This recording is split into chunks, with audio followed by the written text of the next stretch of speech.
Polícrates fue uno de los muchos tiranos que gobernaron las ciudades-estado en la antigua Grecia entre el 800 y el 500 a.C. El poder de unos pocos sobre la mayoría era la única forma de gobierno que los seres humanos habían conocido hasta entonces. Pero eso estaba a punto de cambiar.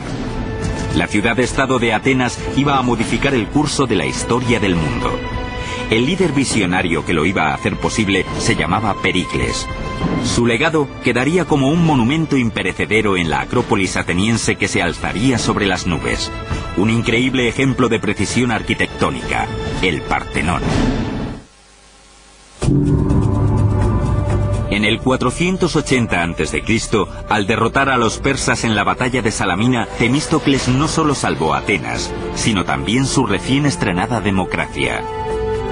Hacía tan solo 25 años que Atenas había abandonado los regímenes dictatoriales.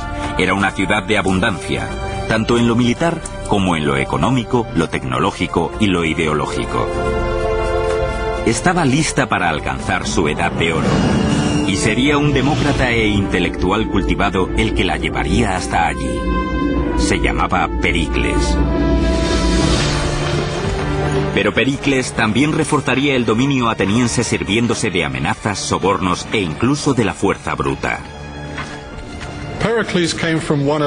Pericles procedía de una de las antiguas familias aristócratas de Atenas.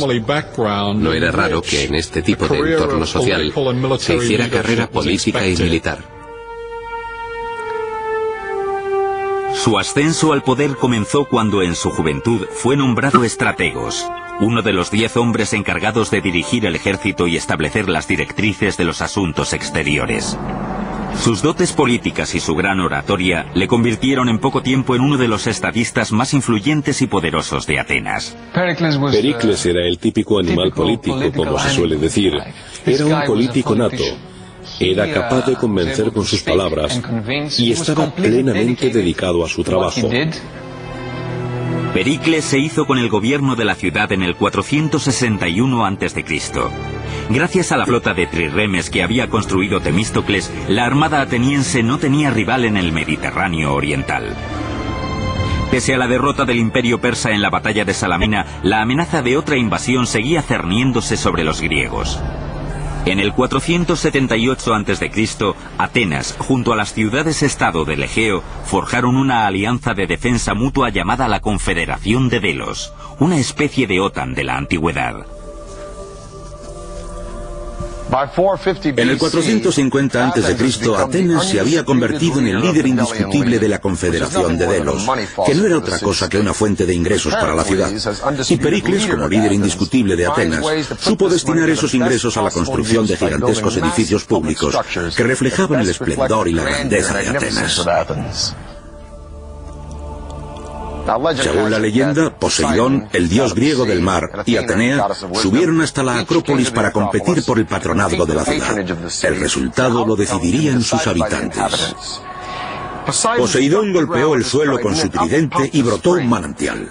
Atenea hizo lo mismo con su lanza y brotó un olivo, que no solo prometía sustento para los griegos, sino también una fuente de riqueza comercial. Así fue como Atenea se convirtió en la patrona de la ciudad. A lo largo de los siglos se erigieron varios templos a la diosa, la mayoría de ellos derruidos. Pero le correspondería a Pericles legar al mundo el epítome de la arquitectura griega de la antigüedad, el Partenón.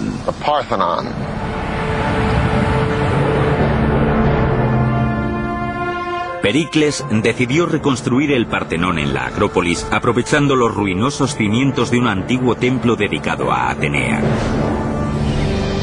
Se necesitaron miles de trabajadores y de artesanos para dar forma a este majestuoso templo. Y costó más que cualquier otra construcción griega hasta la fecha: 30 millones de dracmas, es decir, miles de millones de euros. Es una cantidad astronómica, pero no hay que olvidar que se trataba de un gigantesco proyecto estatal.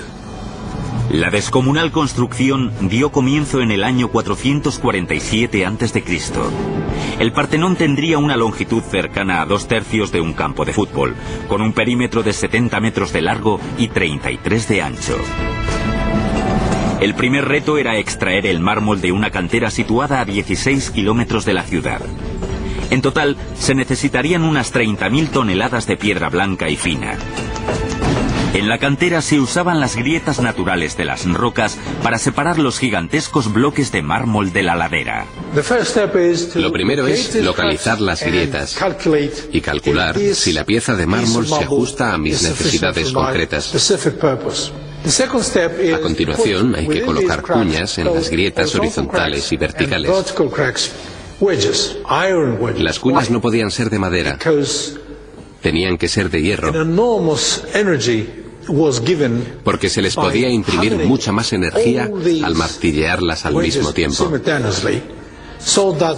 La idea era que la tensión concentrada ayudara a quebrar y a agrietar aún más el material. Una vez listos los bloques, los obreros usaban palancas, sogas y poleas para mover el mármol y prepararlo para su traslado a la Acrópolis. Pero los accidentes eran frecuentes.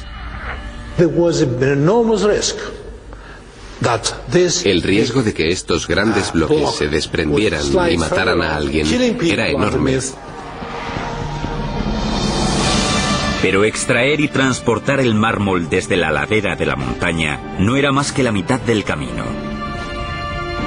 Los ingenieros del Partenón tenían que encontrar la manera de elevar estos mamotretos de mármol de 10 toneladas y erigir el mayor templo que el mundo hubiera contemplado. En julio del 447 a.C., dieron comienzo los trabajos de construcción de un majestuoso templo en la Acrópolis ateniense.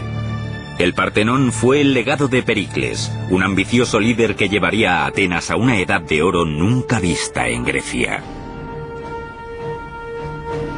Era una declaración. Somos la ciudad más poderosa de Grecia. Somos el centro de la democracia y de la libertad de pensamiento. Somos el mejor pueblo. Tenemos el mejor ejército y la mejor flota. Somos los líderes.